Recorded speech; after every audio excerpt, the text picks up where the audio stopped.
What I wanted to share with you in this hour, or at least to kick it off, and then we'll pick up your calls on this and other topics of the day, is first of all, somebody called yesterday, and in fact, Sue was asking me last night, and she sent me this request, an email, and I spent a good chunk of time going through my collection of Thomas Jefferson's works. I've got it in an electronic version now, and so I can search it, searchable Word documents, looking for this, comment about wealth accumulated, people whose goal was profit corrupting the government, that I had read to you earlier last week. And Shano pointed out to me that was Alexander Hamilton, not Thomas Jefferson. So I'd mixed that up in my head. Probably when I read it to you, I correctly attributed it to Hamilton. Hopefully I did, because I was reading the actual quote, which I still don't have in front of me. But the quote that somebody called during the show in the last 2 hours and asked about was not that one. It was the one about, if there's too much wealth or too much wealth inequality, we should raise taxes. And I want to share this whole thing with you because this is so brilliant. This is a letter. Remember, James Madison was Thomas Jefferson's protege. He was younger than Thomas Jefferson. Jefferson had kind of taken him under his arm, and he was almost like a son to Jefferson, although they were close, relatively close in age. But Madison was his protege. Madison was president after Jefferson. Madison was the Secretary of State in the Jefferson administration. They were neighbors. In Virginia. Montpelier was Madison's farm estate. Jefferson's was Monticello. But here's this letter, 28 October 1785. Jefferson is in France. He's the U.S. envoy to France. We've just, we've won the war. We are operating under the Articles of Confederation. Jefferson is our ambassador to France for all practical purposes. And he writes this letter to his best friend in the world and his protege, James Madison. A very personal letter. 7 o'clock, and retired to my fireside, I've determined to enter into conversation with you. In other words, I want to tell you something about it. This Fontainebleau is a village of about 5,000 inhabitants where the court is not here. In other words, the king doesn't have an office. And there's no government office, and 20,000 when the king is there, and occupying a valley through which runs a brook, and on each side of it a ridge of small mountains, most of which are naked rock. The king comes here in the fall, always to hunt. His court attends him, as do the foreign diplomatic corps. That's how the town swells from 5,000 to 20,000 when the king comes to hunt. But this is not indispensably required, and he says...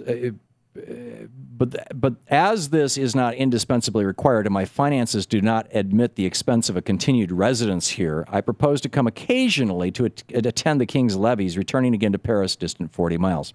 This being my first trip, I set out yesterday morning to take a view of the place. Now, Jefferson loved to walk.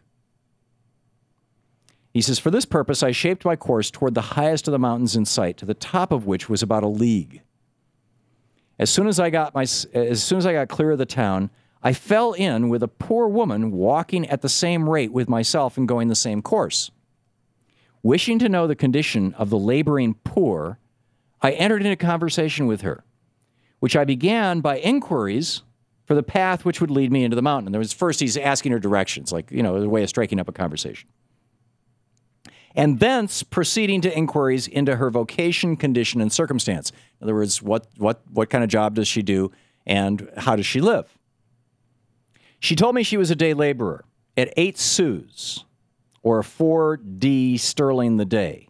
I don't have any idea how to translate that into modern money. And she had 2 children to maintain and to pay a rent of 30 livres for her house, which would consume the hire of 75 days. So presumably what he's saying is that she had to work 75 days to pay for her house for the year. So 3 months so about a quarter of her income was rent. That often she could get no employment, and of course was without bread. As we walked together nearly a mile, and she had so far served me as a guide, I gave her on parting 24 sous. Now, I don't know how much money that is, but I don't think it's a lot, because as a day laborer, this woman is earning 8 sous. Well, this is 3 days' income for her, but still, it's not enough to buy bread. She burst into tears of a gratitude with which I could perceive was unfeigned. No, she wasn't just making this up, because she was unable to utter a word. She had probably never before received so great an aid. This little entendrissement with the solitude of my walk, and I'm sorry, I don't know what that word means. It's probably now an English word, but with the solitude of my walk led me into a train of reflections on the unequal division of property, which occasions the numberless instances of wretchedness which I had observed in this country, France, and is to be observed all over Europe. The property of this country is absolutely concentrated in a very few hands, having revenues of from 500,000 guineas a year downwards. He's talking about the rich people, these few hands. These employ the flower of the country as servants, some of them having as many as 200 domestics, not laboring. They employ also a great number of manufacturers and tradesmen, and lastly, the class of laboring husbandmen, farm hands. But after all these comes the most numerous of all the classes, that is, the poor who cannot find work. I asked myself, what could be the reason that so many should be permitted to beg who are willing to work in a country where there is a very considerable portion of uncultivated lands? These lands are kept idle mostly for the sake of game. In other words, so the king can go there and hunt. It should seem then that it must be because of the enormous wealth of the proprietors, which places them above attention to the increase of their revenues by permitting these lands to be labored. I'm conscious, Jefferson says, that an equal division of property is impractical, right? We can't just split it up and give it to everybody. But the consequences of this enormous inequality producing so much misery to the bulk of mankind, legislators cannot invent too many devices for subdividing the property, only taking care to let their subdivisions go hand in hand with the natural affections of the human mind. In other words, he's saying this property should be broken up and given to the people. He says the descent of property of every kind, therefore, to all the children, or to all the brothers and sisters, or other relations in equal degree is a politic measure and a practicable one. Another means of silently lessening the inequality of property is to exempt all from taxation below a certain point and to tax the higher portions of property in geometrical progressions as they rise.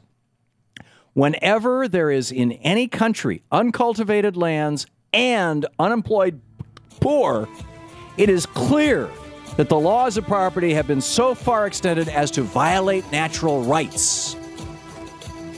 The earth is given as a common stock for man to labor and live on. If, for the encouragement of industry, we allow it to be appropriated, we must take care that other employment must be furnished to those excluded from the appropriation. If we do not, the fundamental right to labor the earth returns to the unemployed. In other words, he's saying, give the unemployed the land. This is the Thom Hartmann Program. Who would have known? Thomas Jefferson, Karl Marx. Give the unemployed the land that's not being used so they can labor it. They can do something with it.